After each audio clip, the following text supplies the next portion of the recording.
The veto phase of a match is important as it decides which map or maps you're going to play. It's important that before this phase you check your opponent's recent past matches to see what maps they play and what maps they are most successful on. You should also do the same for your team and keep track of what maps you're best on. It's a good idea for your team to have a 6-map pool, as we do. This allows you to have one map that you can permanently ban every match, and then within the 6 maps that you can play, you should have at least 4 that you're extremely confident on and you can play in best of 1 matches. The other 2 can act as maps that your opponent can pick into during best of 3 matches. After checking the past scrim/match history of the Gold Gang, I worked out that it would be in our best interest to ban the Puggier style maps that can require less coordination and have the more strategic ones remain in the pool. In the match, the veto ended up coming down to Inferno or Nuke. Here, I think that the Gold Gang made a mistake actually by picking into Nuke. They were a new roster with minimal experience playing together, and they only had played a few scrims on Nuke. My team already had a season under our belt, and we were well drilled on Nuke with a pretty deep strat book. For T-Pistol, we ran a fast A-take. The intent of this strategy was to set the pace of the match and start off quickly. I knew going in that the opponents likely did not have protocols in place regarding rotations and anti-rush utility because the roster was newly assembled. I intended to take advantage of this by playing fast and leaving little room for in-the-moment thinking and communication for our opponents.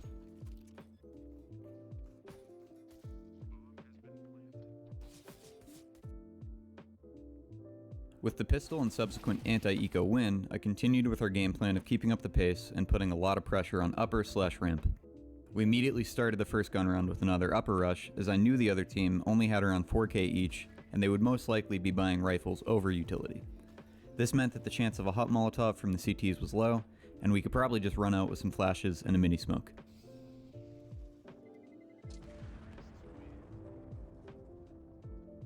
Continuing that pace, the next round we threw the same upper utility as the previous, but this time we went ramp. Because the CTs were already conditioned to our upper utility, they took the bait and were extremely slow to assist their ramp player with rotations. This made for an easy B-take.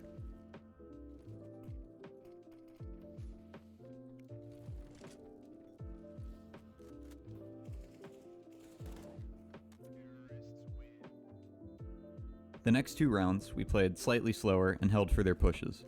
Because we started the game playing so fast, they got nervous in both these rounds and ended up pushing into us, which made for some easy mid-rounds, where we just grouped and picked a bomb site to trade out on.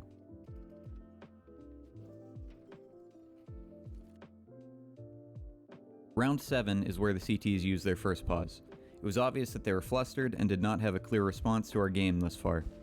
I expected that they would use this timeout to work out how to counter what we were running so far, so I moved into the next phase of our plan.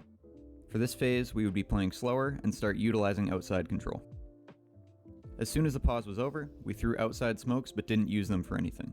This was to start conditioning the CTs and make them think that we were changing up how we were playing. This made them think that we were trying to go lower, and they pushed Squeaky into one of us, which again made for an easy round.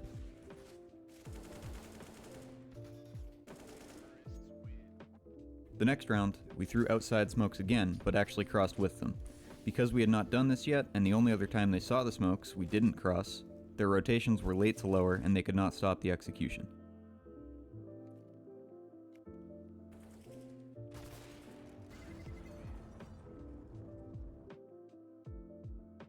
For phase 3, we started combining the previous 2 phases and ran upper rushes, ramp rushes, outside plays, and defaults all together. I knew that they were most likely tilted at this point and we were having an extremely good half. My goal at this point was just to keep up the pressure and get as many extra rounds as we could. One round to note is round 11. We actually made quite a few mistakes in this round that led to them getting a 2v5. However, we were able to use their nerves against them and force some rotations that led to them giving up a lot of 1v1s, and ultimately they lost the round.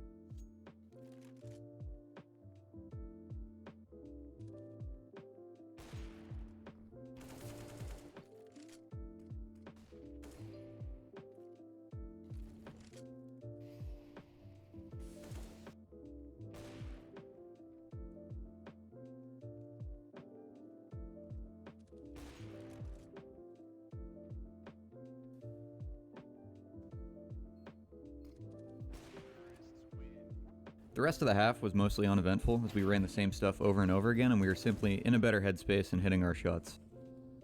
We did give up one round, however, where their opera made a good play and got some aggressive kills.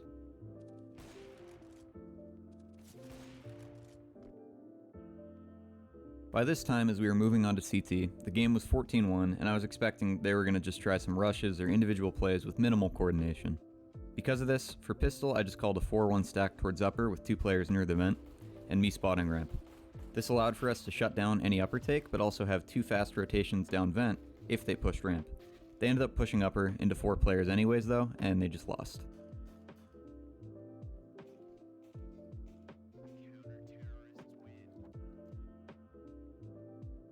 For the only gun round in the half, I just told my players to buy rifles and take the aim duels, as I knew the game was almost certainly over and we could take some risks as we had so many rounds to play with.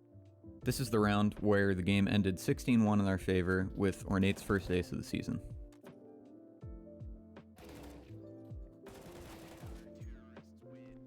In conclusion, this was a great game from all of us and a huge confidence booster as we had lost both of our opening matches this season in an extremely close fashion. As of the recording of this video, we've also won the 3 matches that took place after this one and are currently 4-2 for the season. If you'd like to see more videos of this nature, subscribe, leave a comment, and let me know. Thanks for watching.